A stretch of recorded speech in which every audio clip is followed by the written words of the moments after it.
आवाज़ ठीक होगी इसमें? अस्सलाम वालेकुम। अस्सलाम वालेकुम। दुरूद शरीफ पढ़ लें।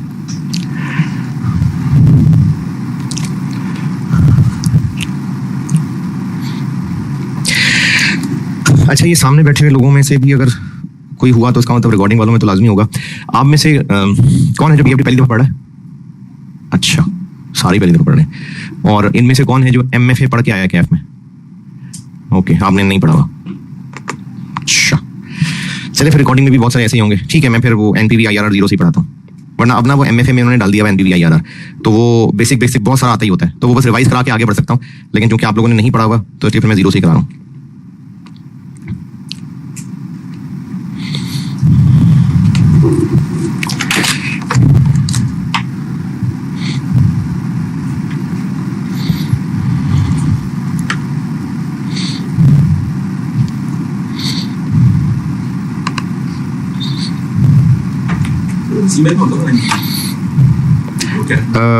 हाँ, आप सीमेंट को पढ़ा एनपीवी आईआरआर?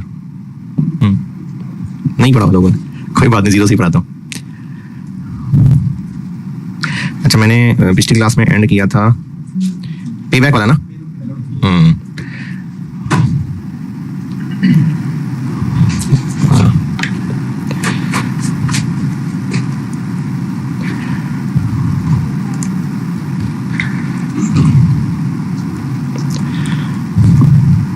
ठीक है,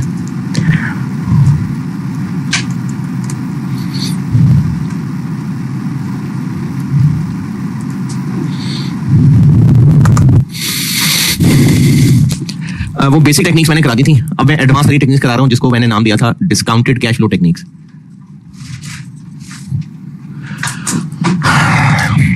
इनमें मैंने 2 पॉइंट्स लिखे थे, एक एनपीवी था और एक आईआरआर था। तो अब इनको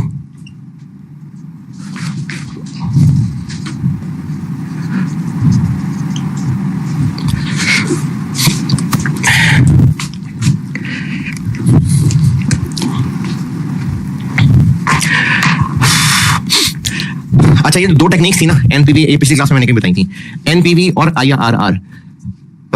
ये जो रिकॉर्डिंग भी ले रहे हैं लोग, इनमें से काफी सारे तो नए होंगे जिन्होंने अभी एमएफए पढ़ा हुआ है, तो वो एनपीवी आईआरआर पढ़ के आए हुए हैं लेकिन भूल भाल गए होंगे। और वो लोग भी हैं जो पुराने चले आ रहे हैं तो उन्होंने एनपीवी आईआरआर नहीं पढ़ा हुआ, इसलिए मैं 0 से ही बता रहा हूं। पहले मैं ना एनपीवी और आईआरआर दोनों की बस टेक्निक्स बताऊंगा, उसके बाद इसमें जो मुश्किलें हैं फिर उन मुश्किलों पे जाऊंगा। यानी पहले मैं बगैर डिटेल्स, बगैर कॉम्प्लिकेशंस में घुसे ये दोनों मेथड बता रहा हूं कि एनपीवी और आईआरआर है क्या, इसका बेसिक कैलकुलेशन का तरीका सिखा के फिर इसमें मुश्किलें डालेंगे। तो पहले एनपीवी की एज ए टेक्निक बात कर रहा हूं कि ये क्या है। अगर हमें किसी एक प्रोजेक्ट में, अच्छा इसके नाम से अंदाजा हो रहा होना चाहिए, डिस्काउंटेड कैश फ्लो टेक्निक्स, यानी यहां पर हम क्या फिगर्स इस्तेमाल कर रहे होंगे, इनकम्स और एक्सपेंसेस या cash flows, cash discounted cash flow techniques, तो इनमें इस्तेमाल ही कैश फ्लोज होंगे। हाँ जी बिल्कुल, उनको डिस्काउंट कर रहे होंगे। तो अगर किसी प्रोजेक्ट में आज मतलब टाइम 0 पे 100 मिलियन लगना है और उसके बाद इस प्रोजेक्ट ने 1 साल बाद, 2 साल, 3 साल, इस 1 साल के बाद ये 40 मिलियन देगा, 2 साल के बाद ये 50 मिलियन देगा और 3 साल के बाद ये 30 मिलियन देगा। तो कैश फ्लोज की बेस पे फैसला करें तो 100 का आउटफ्लो है और इन तीनों को ऐड करें तो 120 का इनफ्लो है। तो अच्छा प्रोजेक्ट है या अच्छा नहीं है? 100 लगा के 120 मिल रहे हैं। अच्छा इसलिए नहीं कह सकते कि पिछले क्लासेस में डिस्काउंटिंग पढ़ाई थी, time value of money exist करती है, तो इसका मतलब है कि साल बाद का 40, 2 साल बाद का 50, 3 साल बाद का 30 100 से कंपेरेबल नहीं है, क्योंकि ये मुख्तलिफ पॉइंट्स पे खड़े हुए हैं। अगर किसी 2 लोगों का कंपैरिजन करके ये फैसला करना है कि इनमें से हाइट किसकी ज्यादा है, तो या तो उनकी हाइट मेजर कर लें, और अगर साथ कंपेयर करके फैसला करना है तो दूर दूर खड़े हो जाएगा, नहीं ना, एक पॉइंट पे लाना पड़ेगा। तो हमें इनको कंपेरेबल बनाने के लिए एक पॉइंट पे लाना पड़ेगा, क्योंकि साल बाद के 40 इज नॉट इक्वल टू आज के 40, 2 साल बाद के 50 नॉट इक्वल टू आज के 50। तो इनका कंपैरिजन 100 के साथ सही नहीं है, बल्कि 120 कहना ही सही नहीं है, क्योंकि 120 तो हमने इनको ऐड कर लिया, जबकि हैं डिफरेंट पॉइंट्स के ऊपर। ऐड तो तब करें जब एक साथ आए। तो इसलिए कंपैरिजन बनाने के लिए हमें इस 40, 50 और 30 की प्रेजेंट वैल्यू निकालनी पड़ेगी। इस 40 की प्रेजेंट वैल्यू आ गई लेट से 36, इस 50 की प्रेजेंट वैल्यू आ गई लेट से 41 और इसकी प्रेजेंट वैल्यू आ गई लेट से 19। इनका अब टोटल करें 96। 100 लगा के 96 मिलेगा तो वर्थवाइल है? नहीं है। ये हम तब फैसला कर सके जब हमें इन सबको एक पॉइंट पे लाना पड़ा, और ये फिगर्स उनकी प्रेजेंट वैल्यूज हैं। और 96 को 100 से कंपेयर करने की बजाय अगर हम इन सबका नेट टोटल कर लें तो क्या आ जाएगा? -4। -4 का मतलब है कि पैसे जितने लगाएंगे उससे ज्यादा नहीं मिलेंगे, कम मिलेंगे। तो अब हम कहेंगे कि हाँ ये सही नहीं है। तो एनपीवी टेक्निक का मतलब है कि जितने भी प्रोजेक्ट के कैश फ्लोज हैं उनकी प्रेजेंट वैल्यूज निकालें और उनका नेट टोटल करें, तो जो आंसर आएगा वो एनपीवी है। तो एनपीवी होती है नेट टोटल प्रेजेंट वैल्यू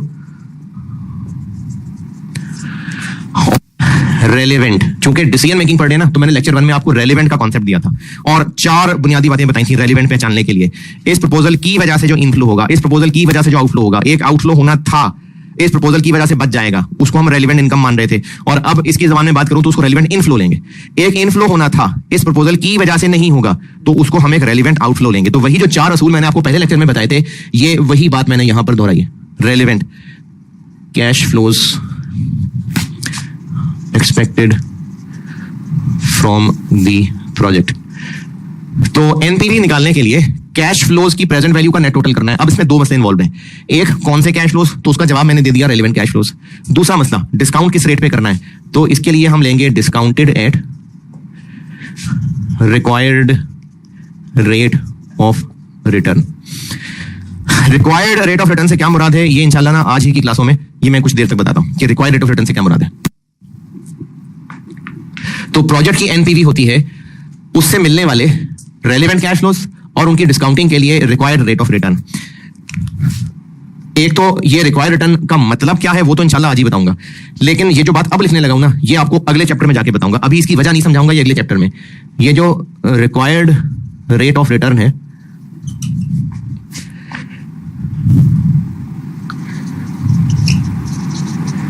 ये क्वेश्चन में गिवन हो सकता है कॉस्ट ऑफ कैपिटल के नाम से।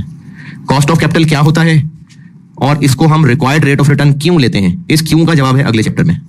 अभी बस होता है weighted average cost of capital. ये जो रिक्वायर्ड रेट ऑफ रिटर्न है, ये सवाल में कॉस्ट ऑफ कैपिटल या weighted average cost of capital के नाम से गिवन है। रिक्वायर्ड रेट ऑफ रिटर्न क्या होता है ये तो इंशाल्लाह आज ही समझाऊंगा, लेकिन ये काली वाली बात जो है ये अगले चैप्टर में बताऊंगा। अभी सिर्फ मैंने ये कहा है कि इसको कॉस्ट ऑफ कैपिटल भी कह सकते हैं। क्यों, इस क्यों की वजह अगले चैप्टर में। अच्छा, अब चूंकि ये टेक्निक है तो इस टेक्निक का कोई डिसीजन रूल भी होगा, यानी कैसे फैसला करें कि प्रोजेक्ट में पैसा लगाना है कि नहीं लगाना। सादा सा मैथ है, अगर आंसर पॉजिटिव आ रहा है तो अच्छा है, अगर नेगेटिव आ रहा है तो छोड़ दें। तो इसका डिसीजन रूल ये है कि अगर एनपीवी पॉजिटिव है तो एक्सेप्ट कर लें। जी इसका भी देता हूं जवाब।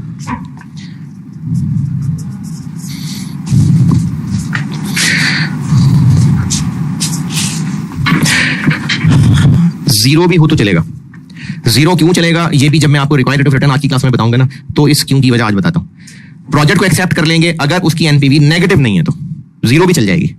आलो के जीरो अच्छा नहीं है लेकिन चल जाएगा, पॉजिटिव बेस्ट है, लेकिन अगर जीरो भी है तो भी चल जाएगा।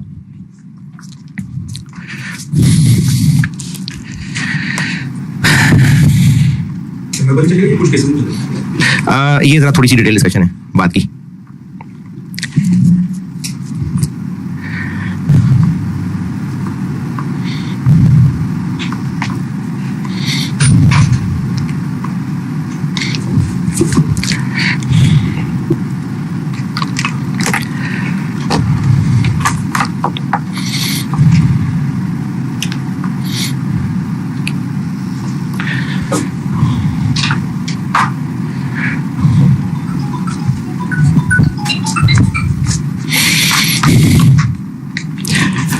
सवाल लिखें।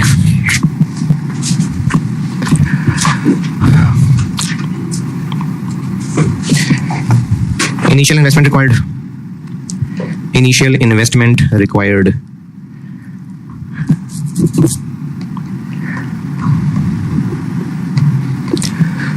$150 million, 150 million।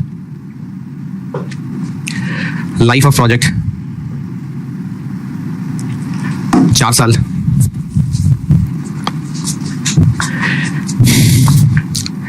Relevant cash inflows, वालेकुम अस्सलाम, रेलिवेंट कैश इनफ्लोज। अच्छा, बल्कि ऐसे करें कि जरा पेज मैनेज हो जाएगा। ईयर 1 2 3 4 रेलिवेंट इनफ्लोज और आउटफ्लोज, ये लिख लें।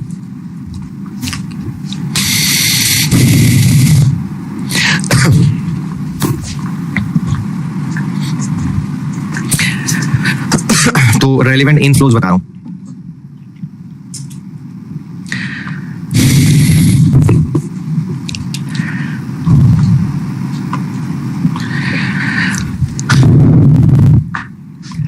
ठीक है, वो बना लिए 4 कॉलम। इनफ्लोज बता रहा हूं, 90 मिलियन, 90 140 मिलियन, 160 मिलियन और 200 मिलियन। आउटफ्लोज बता रहा हूं, 40 मिलियन, 60 मिलियन, 70 मिलियन और 80 million. Required rate of return, required rate of return 10%, 10%। और रिक्वायर्ड है एनपीवी।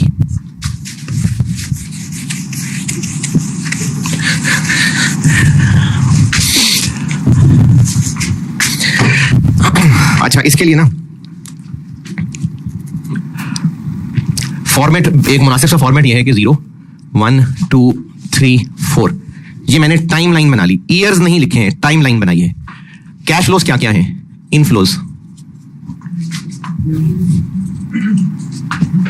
जी 90 140 160 200। आउटफ्लोज 40 60 70 और 80। और इसके अलावा शुरू में जो इन्वेस्टमेंट चाहिए थी वो भी तो 150। चूंकि इन सबकी डिस्काउंटिंग करनी है तो हर एक की अलग अलग डिस्काउंटिंग करने की बजाय पहले जो एक पॉइंट ऑफ टाइम पे कैश फ्लोज लिखे हुए हैं उनका नेट कर लेते हैं। देखें, इसको अलग डिस्काउंट करें, इसको अलग डिस्काउंट करें, डबल होगा काम। तो इनको पहले कर लेते हैं नेट। 150 50 80 90 और 120।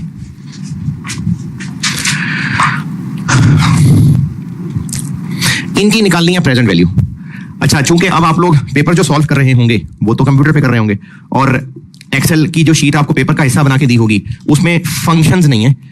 फंक्शन और फार्मूले में फर्क होता है, फंक्शन और फार्मूले में फर्क होता है क्या?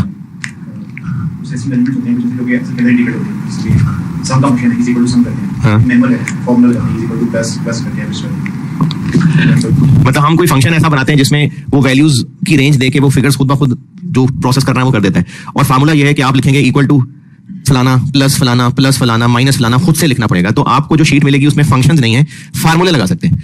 अब जब इसकी डिस्काउंटिंग करनी है, कैलकुलेटर पे जरा काम थोड़ा सा इस लिहाज से आसान था कि आप हर एक की प्रेजेंट वैल्यू कैलकुलेटर के ऊपर ही पुट करें, सारी लंबा फार्मूला लगाएं, इक्वल दबाएं, सारा आंसर आ जाएगा। लेकिन अब आपको एक्सेल की शीट पे इसकी हर एक की अलग अलग प्रेजेंट वैल्यू चाहिए। तो उसका तरीका ये होता है, ये जो मैंने आपको ना डिस्काउंटिंग सिखाई थी, तो ये कोई एनवीटी डिस्काउंटिंग होती नजर आ रही है? एनवीटी की शक्ल है, एनवीटी कब होती? तो इसलिए डिफरेंट कैश फ्लोज हैं तो हर एक पे अलग पावर डिस्काउंटिंग लगेगी। यानी अगर एक्सेल के बगैर बताऊं तो इसके ऊपर पावर 50 1 प्लस 10 बोला है मैंने, पावर -1। इसके ऊपर 80 1 प्लस 10% पावर -2। इसके ऊपर 90 1 प्लस 10 पावर -3। इसके ऊपर पावर -4। ये जो साथ ब्रैकेट है ना, ये चीज, इसको कहते हैं डिस्काउंट फैक्टर। सिर्फ इसको सॉल्व करें, सिर्फ इसको, सिर्फ इतने को, 50 नहीं, सिर्फ इतने को, यानी 1.1 की पावर -1। तो इसका आंसर आएगा 0.909। 3 डेसिमल तक रुक जाए तो 0.909 है, और आगे चलना है तो मजीद बढ़ता जाएगा। तो एक रीजनेबल प्रेजेंटेशन ये है कि सारे कैश फ्लोज टाइमलाइन पे प्लॉट किए, फिर लिखा डिस्काउंट फैक्टर। इसकी प्रेजेंट वैल्यू निकालनी है तो इसका फैक्टर बस 1 है। इसके लिए 1 प्लस 10% पावर -1, उसका आंसर आया 0.909।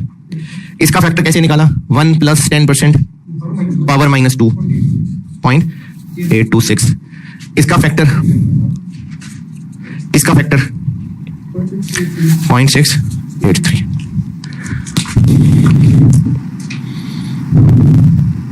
जी जी। जब हम इस तरह के फिजिकल पेपर तो हम एक ब्रैकेट खोल के तो हमने this plus this minus this show करा होता है और हर एक का नंबर मिल रहा होता। अब जब इसमें हम करेंगे तो वो एक अमाउंट आ जाएगी टोटल, वो जो अपनी नहीं होती कि वो तो नहीं नजर आ रही। जैसे जैसे हम फॉर एग्जांपल रेलेवेंट क्वेश्चन का क्वेश्चन था, अभी जो सामने लिखा है इसके वाले से पूछना कुछ। तो इसलिए अच्छा चलिए पूछें आप। मैं कह रहा हूं कि हम कई बार काफी केस है तो हम रेलेवेंट क्वेश्चन फॉर एग्जांपल कर रहे हैं। अब उसमें रहता है इनफ्लो माइनस आउटफ्लो, ठीक है। अब एक चीज हमने पढ़ी है उसको लिखा है उसका अंदर ब्रैकेट खोल के दिस प्लस माइनस मतलब प्लस माइनस सेक्शन कर देते आगे लिख देते हैं ब्रैकेट के अंदर। और फिर उस एक एक का हम तो भी लिखेंगे, लेकिन हम एक्सेल में लिखेंगे इक्वल टू बाकी फिर टोटल आ जाएगा, ठीक है। सबसे जो हम यहाँ ब्रैकेट में जो फार्मूला लिख के दिखाते थे फिजिकल पेपर पे, कंप्यूटर के अंदर जब वो फार्मूला सेल के अंदर लिखा होगा तो एक अमाउंट है, लेकिन उसके अंदर उसका फार्मूला भी तो नजर आ रहा होगा ना। ठीक है, लेकिन हम उठा के वर्ड में पेस्ट करते हैं। जो हमने वर्ड में पेस्ट कर दिया तो हम जब इसको वर्ड में लिख के दिखा रहे हैं तो वही काम जो आप हाथ से लिखते थे वो आप टाइप कर रहे होंगे, यानी आप यहाँ टाइप कर रहे होंगे ब्रैकेट फलाना प्लस फलाना प्लस फलाना, वो आप टाइप कर रहे होंगे। ठीक है, इक्वल टू ना है मतलब वो शो कर एक है एक्सेल की वर्किंग, उस वर्किंग के अंदर अच्छा वो जो वर्किंग है ना वो भी पेपर का हिस्सा है, वो वर्किंग का घर थोड़ी ले जाएंगे, एक्सेल की फाइल भी तो अपलोड ही होगी ना। तो ये क्या करता था, मुझे आप सुना वहाँ लिखा भी बताया कि गाइडलाइन में इसमें वर्ड वाला जो आंसर हम लिखेंगे एक्सेल वाला वो आपके लिए। अच्छा चलिए इसमें मैंने भी इसको डिटेल से देखना है, तो वो तो मैं आपको मैंने कहा था कि जब हमने ना वर्ड एक्सेल में ना एक इक्वल टू कर लेंगे टोटल अमाउंट एक इक्वल टू बगैर ब्रैकेट में शो कर देंगे ताकि वो दोनों कॉपी हो, ऊपर एक वर्किंग भी जाए और नीचे आ सकती है। देखें ये तो टाइप करने वाले की अपनी आसानी है ना कि वो एक्सेल में टाइप करे या वर्ड में टाइप करे। जो उसने एक्सेल में टाइप करना है वो एक्सेल की बजाय वर्ड में टाइप कर ले, एक्सेल पे फार्मूला लगाएंगे। बाकी लिखने वाला काम जो आप देखिए जो आप पेपर पे लिखते थे अब आप वो वर्ड पे टाइप कर रहे हैं। तो अगर आपको पेपर में ब्रैकेट फलाना प्लस लिखना होता तो आपको वर्ड पे भी वो फलाना प्लस फलाना लिख के दिखाना है। जो कुछ भी फिजिकल पेपर पे हाथ से लिखते थे वही सब कुछ आप वर्ड में टाइप कर रहे होंगे। ये डिस्काउंट फैक्टर निकल आया। अब प्रेजेंट वैल्यू निकालने के लिए इसको इससे मल्टीप्लाई करना पड़ेगा। ये तो 150 ही हो गया, ये 40.91 चले 66.08 67.59 81.96 और 45.45 वो ठीक है, वो भी गलत है।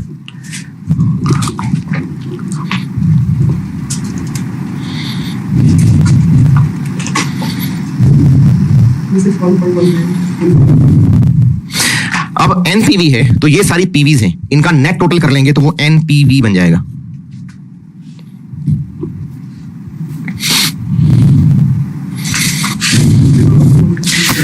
ट्रिपल 1.13 पॉजिटिव, ये इसकी पॉजिटिव एनपीवी आ गई।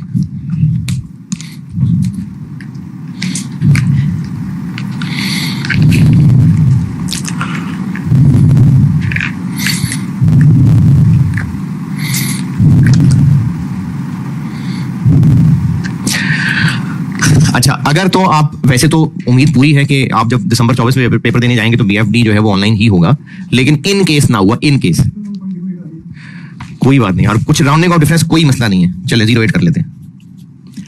इन केस फिजिकल हुआ, इन केस तो ये बार बार पावर रख के कैलकुलेट करेंगे जैसे मैंने भी कैलकुलेट करवाया, टाइम जाया होगा। और जो कि ज्यादा चांसेस हैं कि वाकई ऑनलाइन हो जाएगा, तो एक्सेल पे कैसे ये कैलकुलेट करें उसके लिए आपको शॉर्टकट बताता हूं। पहले अगर फिजिकल हो गया, अगर हो गया तो बात कर रहा हूं, तो फिर कैलकुलेटर पकड़े, उस पर लिखें 1 इक्वल दबा दें, 1 लिखें और इक्वल दबा दें। अच्छा अब लिखें डिवाइड, डिस्काउंट रेट क्या है तो 1 प्लस 10% था ना, तो हो जाएगा 1.1। अब लिखें 1.1 और जज्बाती होके नहीं, आहिस्ता आहिस्ता इक्वल दबाते जाएं दबाते जाएं दबाते जाएं दबाते जाएं, ये सारे फैक्टर आ जाएंगे। अगर फिजिकल पेपर हुआ तो, या चलो क्लास में बैठ के तो आप रजिस्टर भी कर रहे होंगे, तो ये उसका शॉर्टकट है, ये उसका शॉर्टकट है। शॉर्टकट क्या किया मैं दोबारा बता रहा हूं, 1 लिखा, उसके बाद इक्वल दबाया, उसके बाद दबाया डिवाइड और 1.1, और अगर डिस्काउंट रेट 12% होता तो 1.12, 8% होता तो 1.08, उसके बाद इक्वल दबाते जाएं दबाते जाएं दबाते जाएं दबाते जाएं, सारे आते जाएंगे।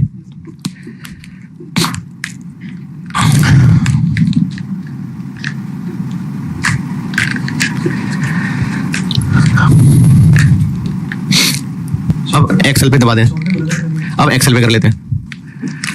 यहां टाइप कर दिया आपने 1, यहां 1 टाइप कर दिया, इस सेल में आए इक्वल टू लेफ्ट वाला सेल, डिवाइडेड बाय 1.1।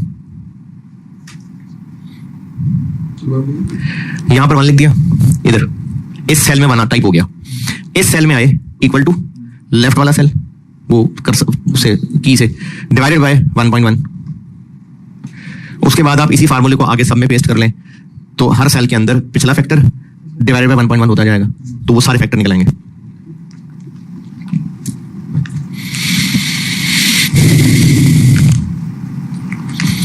हाँ जी, एक्सेल में कर रहे हैं साथ साथ। इक्वल दबा के पिछला सेल डिवाइडेड बाय 1.1 जो भी फैक्टर है, तो हर अगले सेल में कॉपी करते जाएंगे तो वो पिछले वाले को 1.1 करता जाएगा। ये एनपीवी का एक मुनासिब सा फॉर्मेट। अच्छा, इसमें अब एक सवाल जो कि मैं उम्मीद करता हूं होना चाहिए, तो करें वो सवाल होना चाहिए। यहां पर एक सवाल पूछना बनता है अगर वाकई पहली दफा पढ़ रहे हैं तो।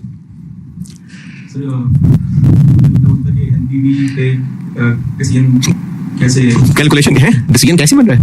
अरे वो तो देखो भाई, पॉजिटिव का मतलब है जितने पैसे लगाए थे उससे ज्यादा आ रहे हैं, तो सीधी सी साइंस है। और एक सवाल होना चाहिए, चले मैं हिंट देता हूं। ये मैंने ऊपर 0 1 2 3 4 ईयर्स 1 2 3 4 नहीं लिखा, टाइम लाइन मैंने 0 1 2 3 लिखी है, यानी ये 0 1 2 3 4 ये टाइम लाइन है। चलें अब बताएं, सवाल पूछना चाहिए।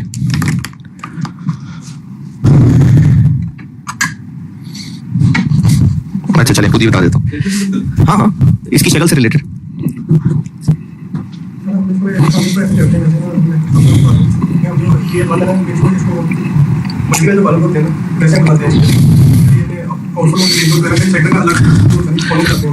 है हाँ, ये ले लिए फिर बना लिया। अच्छा अच्छा,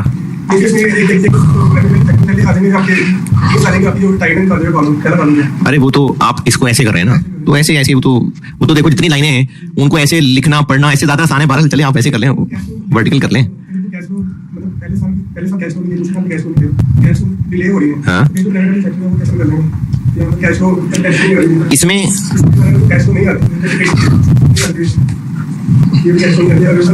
बताएं, उड़ा दिया मैंने, अब आगे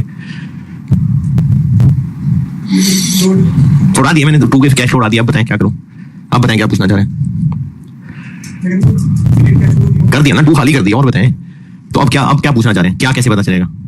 2 पे कोई कैश फ्लो नहीं है, 0 कर दिया बस, तो 0। उसकी वजह से अब ये 0.826 उठ के उधर नहीं चला जाएगा, वो अपनी जगह ही रहेगा क्योंकि ये इसका है। जी कह रहे थे। अच्छा भाई, मैं ये पूछना चाह रहा था, ये क्या लिखा हुआ था?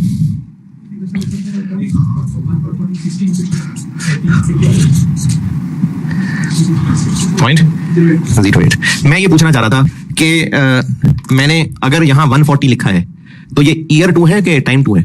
टाइम 2। तो मैंने तो सवाल में नहीं बताया कि ईयर 2 में जो 140 है वो कब अराइज होगा, शुरू में होगा, दरमियान में होगा, एंड पे होगा, ये तो मैंने नहीं बताया।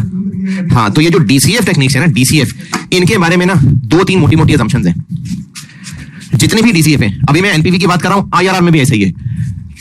किसी भी डीसीएफ के सवाल को करने के लिए उसके कैश फ्लोज को कैसे प्रेजेंट करना है, इसके लिए 2-3 मोटी मोटी असम्पशंस हैं। अगर सवाल में उनके खिलाफ कोई बात की है तो चलो ठीक है, जो सवाल ने कह दिया, वरना बाय डिफॉल्ट ये काम करना है।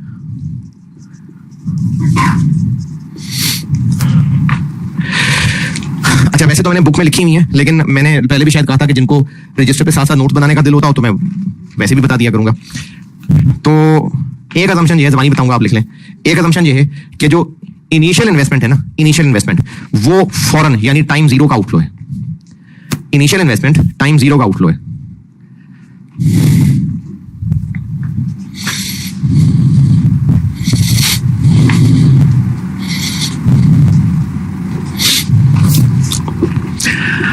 दूसरी बात, इनिशियल इन्वेस्टमेंट होते ही प्रोजेक्ट वर्किंग कंडीशन में आ जाएगा, यानी प्लांट 0 पे ही वर्किंग कंडीशन में आ जाएगा। इन्वेस्टमेंट हुई, फौरन प्लांट 0 वर्किंग कंडीशन में आ गया, फौरन ऑपरेट करना शुरू कर दिया, यानी पहले साल से ही प्लांट ऑपरेशन शुरू कर देगा। दूसरी असम्पशन ये बताई है कि प्लांट सेटअप फौरन वर्किंग कंडीशन में आ जाएगा, यानी ईयर 1 से ही ऑपरेटिंग शुरू हो जाएगा।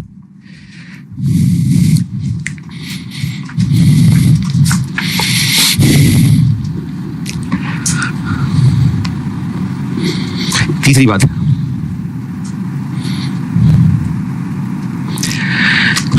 कैश फ्लोज ईयर एंड पे अकर होंगे, यानी जिस भी ईयर का कैश फ्लो बताया हुआ है वो उस ईयर के एंड पे अकर हो रहा होगा।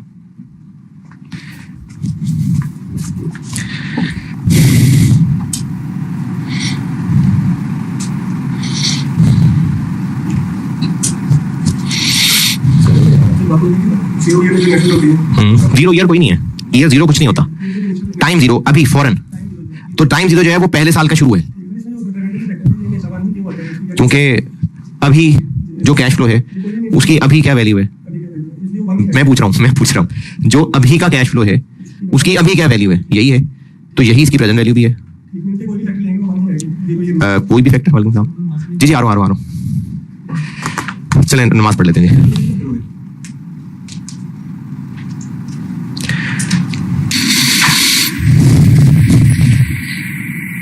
आवाज आ रही है?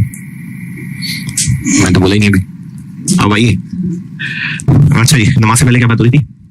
हाँ, असम्पशन बता रहा था। तो एक असम्पशन ये बताई थी कि इनिशियल इन्वेस्टमेंट फौरन चाहिए होगी, यानी जीरो पे।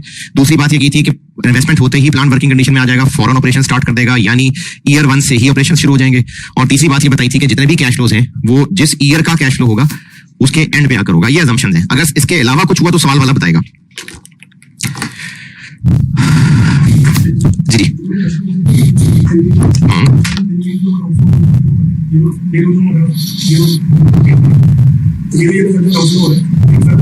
एनपीवी जीरो के ऊपर बात कर रहे हैं।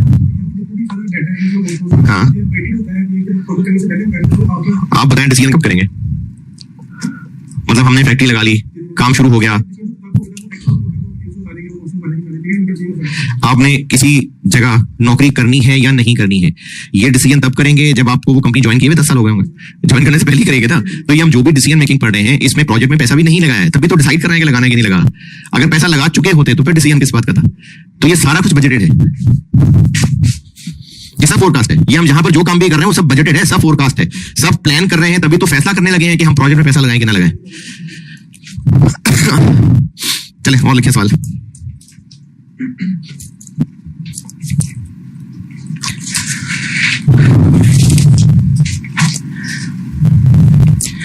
Initial investment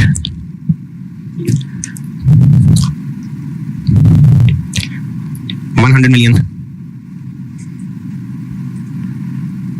life 4 years, residual value $20 million,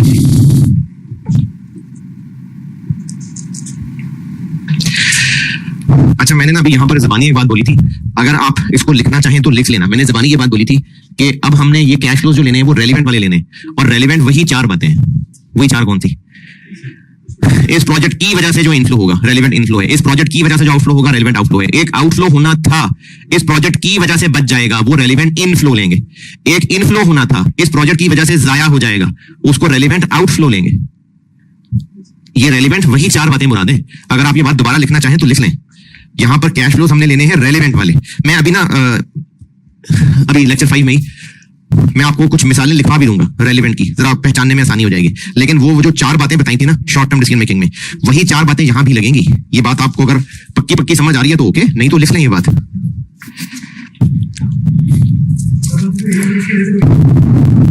हाँ, नहीं हुआ, नहीं अभी हुआ कुछ भी नहीं है, ये सब प्रोजेक्शन चल रही हैं। फिर वही बात, नहीं हुआ, नहीं होगा इसकी वजह से। हाँ, नहीं होगा, सब यहाँ जो है ना फ्यूचर चल रहा है, हुआ कुछ भी नहीं है अभी। हाँ, बच गया नहीं, बच जाएगा। पास्ट टेंस और फ्यूचर टेंस में गड़बड़ कर रहे हैं आप, सब फ्यूचर टेंस है।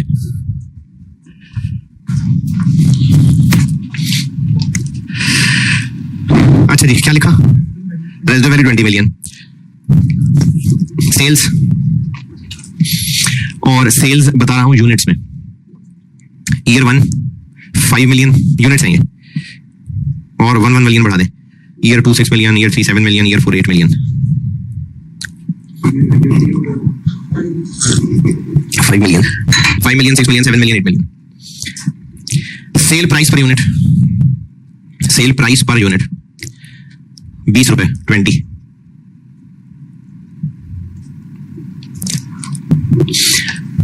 Variable production cost, variable production cost 8 रुपए पर यूनिट, ₹8 पर यूनिट।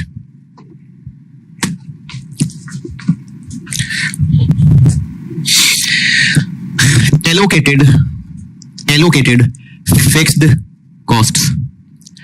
कोई खर्चा जब एलोकेटेड होता है ना, तो इसका मतलब है वो सेंट्रली कहीं होना है, हो रहा है, हुआ करता है। बस पहले वो बंटता था, तो पहले हो सकता है 4 फैक्ट्रीज को बंटता था, अब वो 5 पे बंटना शुरू हो जाएगा। ये सेंट्रल होने वाला खर्चा है जो बस वैसे ही एलोकेट होता है। जैसे अगर किसी घर का किराया, पहले वहां पर 4 लोग रहते थे, वो 4 लोग वो किराया शेयर करते थे। अब अगर 5वां भी उनके साथ मिल जाएगा आके, तो घर का किराया बढ़ जाएगा। घर का किराया वही होगा, बस अब वो 5 को एलोकेट हो रहा होगा। तो एलोकेट खर्चा जो होता है वो होता है जो सेंट्रली हो रहा है, बस वैसे ही इसको बंट जाएगा। तो allocated fix costs 15 million per year, 15 million per year. Incremental fixed costs, 10 million per year. Incremental fixed costs 10 million per year.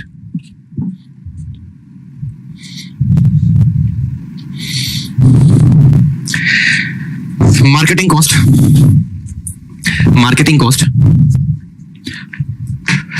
of 3 million will be incurred at start of year 3.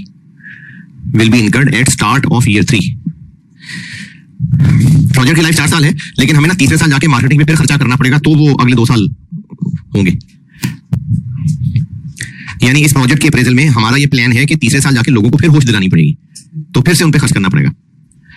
और required rate of return 12% NPV calculate कर दें, project की NPV calculate कर दें।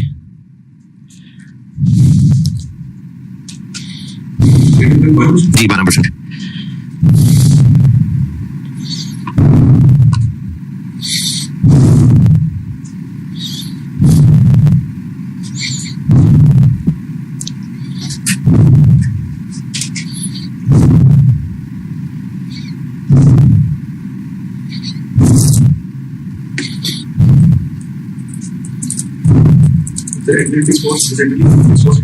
Allocated जो मैंने rent की मिसाल दी है, यानी अगर हमारी फैक्ट्री ऑलरेडी है और वो किराए पे है, तो पहले उस फैक्ट्री में 4 मशीनें थी, अब हम 5वीं मशीन और लाना चाह रहे हैं, तो पहले वो किराया 4 मशीनों में बढ़ता था, अब 5वीं में बढ़ जाएगा।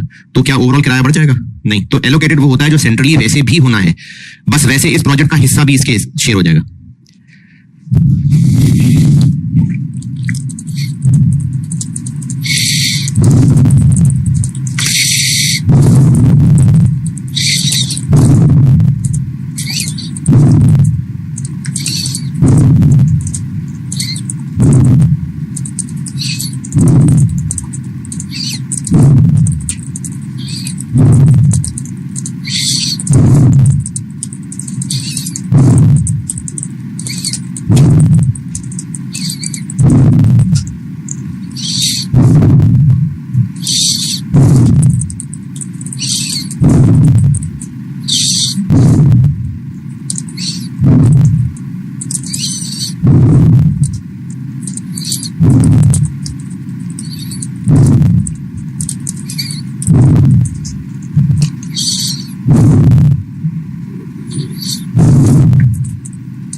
मुझे तो आपने सोचना है।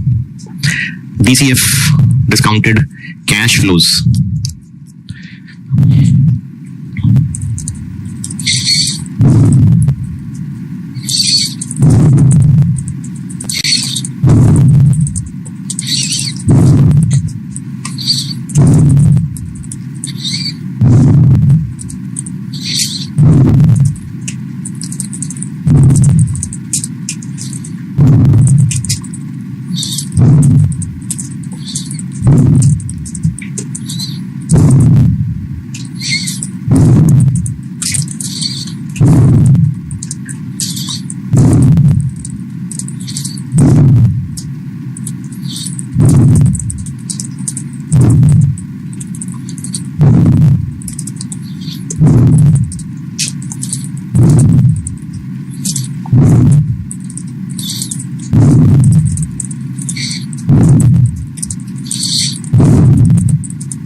जी डन। अच्छा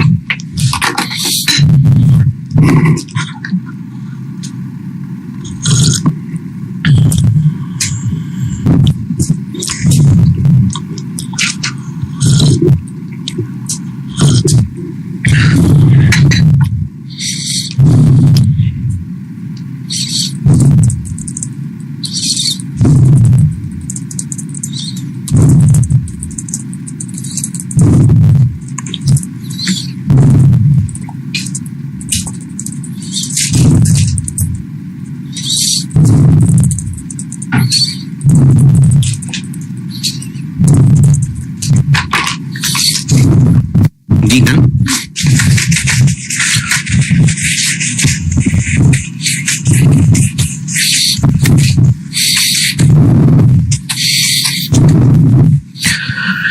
अच्छा अब ना वर्ड पे टाइप करते हुए आपको एग्जामिनर को ये तो बताना पड़ेगा कि तुमने जो प्राइस बताई है 20 रुपए, मैं उसको तुम्हारे दिए हुए यूनिट से मल्टीप्लाई कर रहा हूं। ये तो ब्रैकेट में लिख के बताना पड़ेगा।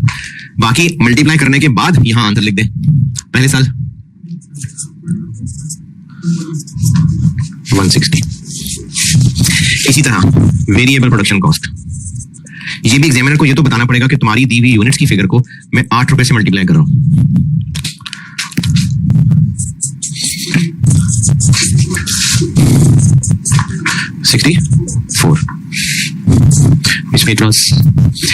फिक्स कॉस्ट जो एलोकेटेड वाली है ना वो रेलेवेंट नहीं है।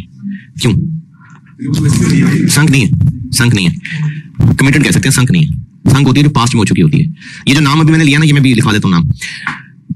अगर हम ये नया प्लांट लगाएं या ना लगाएं, एलोकेटेड वो है, जैसे मैंने मिसाल रेंट की दी है, वो वैसे भी पढ़ना है। एलोकेटेड का मतलब है पहले वो 4 प्लांट में डिवाइड होता था, वो 5 में हो रहा होगा। तो ये वो 5वां प्लांट है जिसके हिस्से में 15-15 मिलियन आ रहा है। ये टोटल हो सकता है कि फैक्ट्री का रेंट 75 मिलियन हो, पहले वो 4 प्लांट्स में डिवाइड होता हो, अब वो 5 में डिवाइड हो रहा है, तो इसका हिस्सा 15 मिलियन आ गया। तो अगर ये प्लांट ना भी लगाए तो वो 75 मिलियन नहीं पड़ेगा क्या? पड़ेगा। इसलिए 15 मिलियन रेलिवेंट नहीं है। इंक्रीमेंटल नाम से पता चल रहा है कि इसकी वजह से वो एक्स्ट्रा है, तो वो रेलिवेंट है 10 मिलियन। मार्केटिंग के ऊपर हम खर्चा करेंगे ईयर 3 के शुरू में। ये ईयर 1 2 3 नहीं लिखे हुए, ये टाइम 1 2 3 है।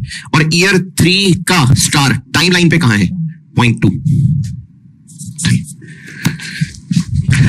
ये ईयर 1 है, ये ईयर 2 है, ये ईयर 3। ये हेडिंग में नहीं लिख रहे होते, वैसे मैं आपको बता रहा हूं। ये ईयर 4 है। तो ईयर 3 हमारी असम्पशन ये है कि हर साल का कैश फ्लो उसके एंड पे आता है, इसलिए ईयर 3 वाले कैश फ्लो हम यहां लिख रहे थे। लेकिन जो मार्केटिंग है वो ईयर 3 के शुरू में है, तो टाइम लाइन पे वो यहां प्लेस नहीं है, वो यहां प्लेस है। ये टाइम लाइन है, तो यहां 3 आएगा। और जो हमने प्लांट लगाना है 100 और एंड पे 20। 100 50 59 74 106 और डिस्काउंट फैक्टर 12% पे 1 893 797 712 636 100 44.65 47.02 52.69 67.42 और इन सब की नेट प्रेजेंट वैल्यू बन जाएगी 111.71।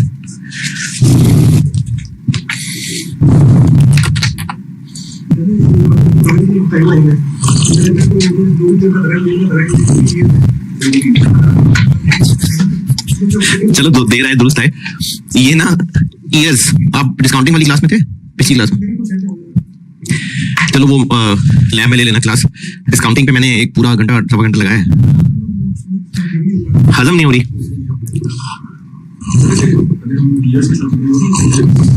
तो वो है ही नहीं ना।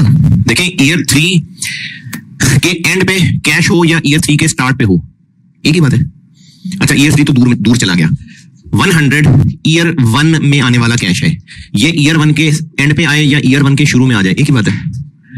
नहीं ना, अगर ये ईयर 1 के शुरू में आ जाता तो इसकी प्रेजेंट वैल्यू 100 ही होती। साल बाद आएगा तो उसकी प्रेजेंट वैल्यू 91 हो जाएगी। तो इसलिए इट मैटर्स कि कैश फ्लोज जिस साल का है उसके एंड पे है कि शुरू पे, फर्क पड़ेगा। तो इसलिए हमने डिस्काउंटिंग ईयर 1 2 3 4 के हिसाब से नहीं करनी, टाइम 0 1 2 3 4 के हिसाब से करनी।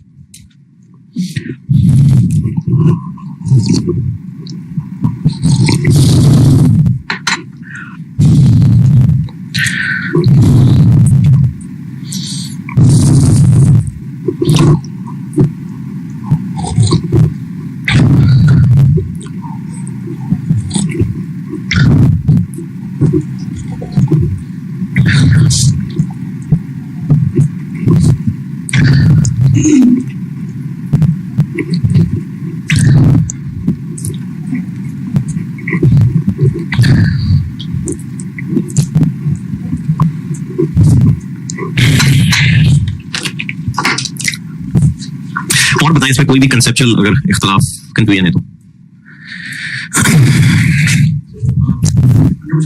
जो प्रोडक्ट राजा के अंदर करते हैं शायद इतने बड़ों से 0 लिखो, देखो 1 के ऊपर इतना हम स्टार्टिंग इन्वेस्टमेंट स्टेज में करते हैं तो 1 के ऊपर नेगेटिव। हाँ तो फाइनली सही कह रहा हूँ मैं।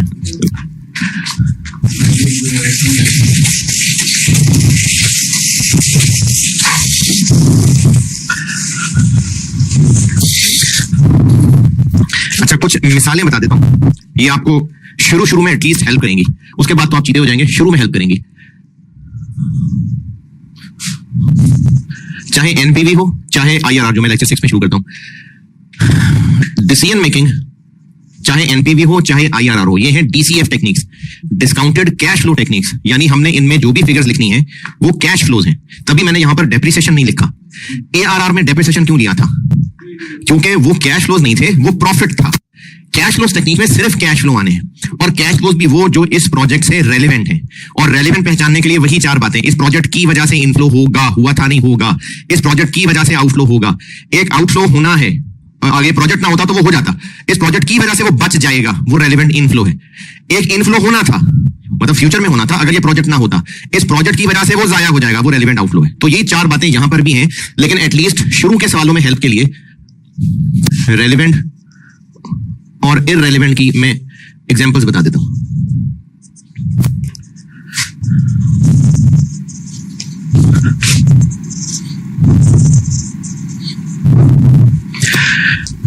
वो कैश फ्लो जो इस प्रोजेक्ट के डिसीजन लेने से पहले हो चुका, जैसे ये सारा डेटा, ये कैसे पता चला कि 5 मिलियन यूनिट्स और 6 मिलियन यूनिट्स और 7 मिलियन यूनिट्स, अभी जो मैंने सेल्स बताई थी, कैसे पता 5 6 7 8, कैसे एस्टिमेट किया? बच्चे से कहा बेटा कोई सी भी फिगर्स बोलो, उसने गिनती चलानी शुरू कर दी है।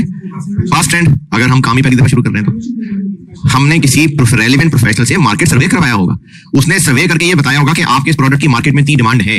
और ये कुछ सीए फर्म्स ये सर्वेज वगैरह का भी काम पकड़ती हैं, हो सकता है आप में से किसी ने ये सर्वेज वगैरह भी की हो, तो किसी प्रोफेशनल से सर्वे करवाया होगा, सर्वे करवा चुके, अब या तो उसकी फीस दे चुके हैं या कल परसों दे देंगे।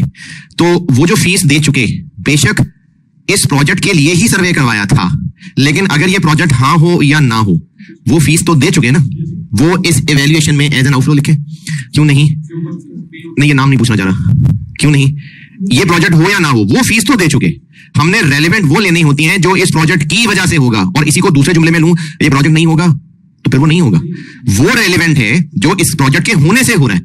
अगर प्रोजेक्ट ना होता तो वो कैश फ्लो ना होता, तभी तो मैंने यहां पर 15 मिलियन नहीं लिया। क्यों नहीं लिया? वो तो होना ही होना है, वो तो ये प्रोजेक्ट ना भी हो, पहले वो 4 मशीनों में डिवाइड होता था, वो 5 में हो रहा होगा, इसलिए उसको यहां कंसिडर नहीं किया। तो वो खर्चा जो इस प्रोजेक्ट के होने से पहले ही हो चुका, उसको कहते हैं संक कॉस्ट। वो रेलिवेंट नहीं होती, हो चुका, संक, लग चुका पैसा, पास्ट। इसी की थोड़ी टाइमिंग बदल लेते हैं। उस सर्वे करने वाले को हम सर्वे तो करवा चुके, पैसे अभी देने हैं, तो वो यहां पर क्यों रेलिवेंट ना ले? अभी देने हैं, दिए नहीं है।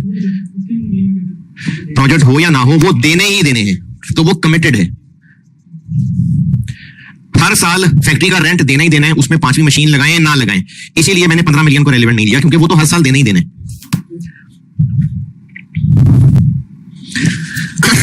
और इसकी वजह कुछ क्लासेस बाद बताऊंगा, अभी बस आप रट्टा ही समझें। इंटरेस्ट,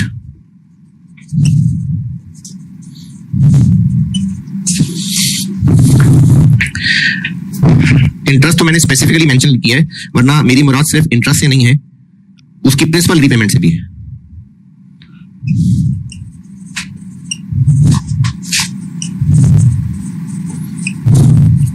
यानी लोन का लेना, लोन का वापस करना, वो रेलिवेंट नहीं है।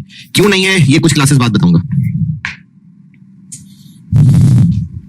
अगर हमने इस प्लांट को खरीदने के लिए लोन लेना है तो फिर कल को वापस भी तो करना है ना, तो उसको फिर हम यहां पर एज एन आउटफ्लो दिखाते, क्योंकि लोन लेते तो वापस भी करते। तो मैं कह रहा हूं कि नहीं दिखाना।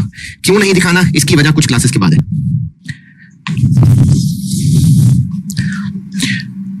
यानी लोन के प्रिंसिपल इनफ्लो आउटफ्लो भी नहीं दिखाना, इंटरेस्ट भी नहीं दिखाना।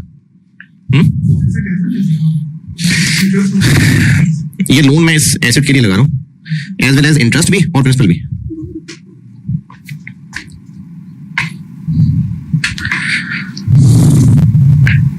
लेकिन जितने भी इंक्रीमेंटल कैश फ्लोज हैं वो रेलेवेंट है, क्योंकि इंक्रीमेंटल का वर्ड ये बता रहा है कि ये कैश फ्लोज ही तब होंगे अगर प्रोजेक्ट होगा, नहीं होगा प्रोजेक्ट तो फिर कैश फ्लोज भी नहीं होंगे, इसलिए इनको इंक्रीमेंटल कह रहे हैं।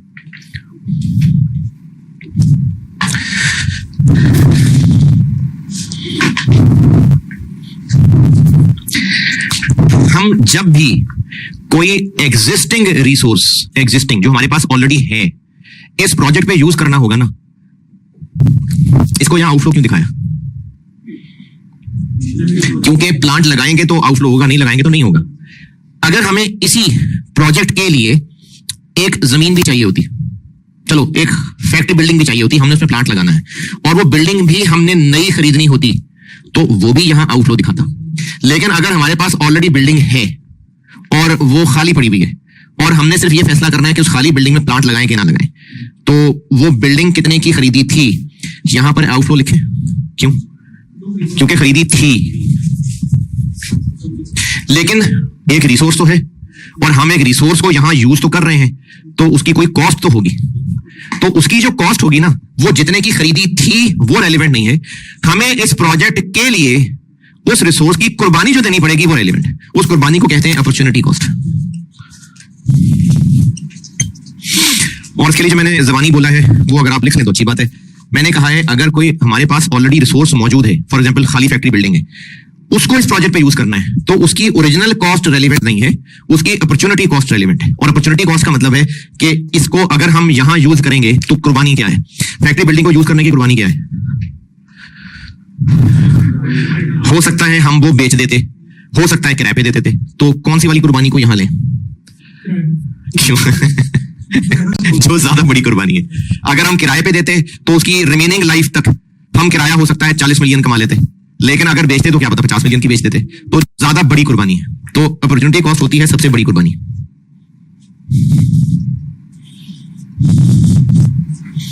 तो अगर कोई एग्जिस्टिंग रिसोर्स हम इस प्रोजेक्ट पे लगाएंगे तो वो कितने का खरीदा था रेलिवेंट नहीं है, उसकी कुर्बानी रेलिवेंट है।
कि हम जो खर्चा इस प्रोजेक्ट के हाँ या ना करने से पहले कर चुके, जैसे मैंने फैक्ट्री बिल्डिंग की मिसाल दी है, यूनिट्स वाली नहीं, वो मैंने ये कहा था कि ये जो यूनिट्स का डाटा है ये हमने किसी मार्केट सर्वे से पता किया होगा ना, तो हमें किसी एक्सपर्ट ने मेहनत करके दी होगी, तो उस एक्सपर्ट को जो फीस दी होगी वो फीस दे चुके, वो सम कॉस्ट है।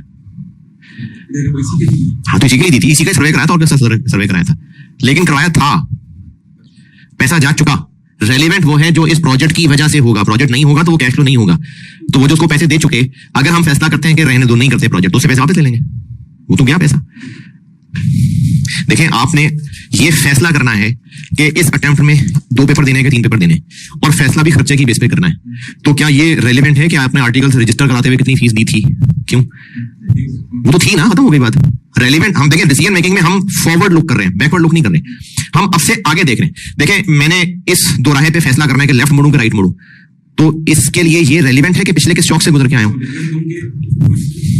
होगा तो सर्वे कराएंगे, ये तो हाँ, प्रोजेक्ट होगा तो सर्वे क्यों कराएंगे वैसे? सर्वे के तो ये तो पहले करवाना है ना सर्वे। हाँ, हम इस प्रोजेक्ट को करेंगे तो तीसरा चौथा साल अच्छा गुजारने के लिए मार्केटिंग का खर्चा करना पड़ेगा। हाँ, तो इसको मैंने आउटफ्लो लिया है, तो सर्वे का वर्ड चेंज कर देते हैं। ये खर्चा रेलिवेंट है क्योंकि हम ये प्रोजेक्ट करेंगे तो तीसरे साल खर्चा होगा, नहीं करेंगे तो नहीं होगा, तो इसलिए ये रेलिवेंट है।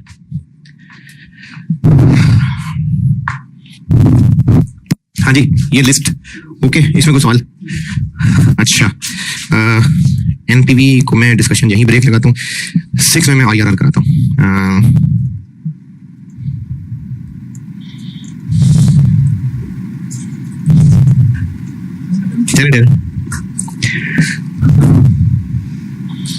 ठीक है, सही, ठीक है, लेक्चर 5 बस।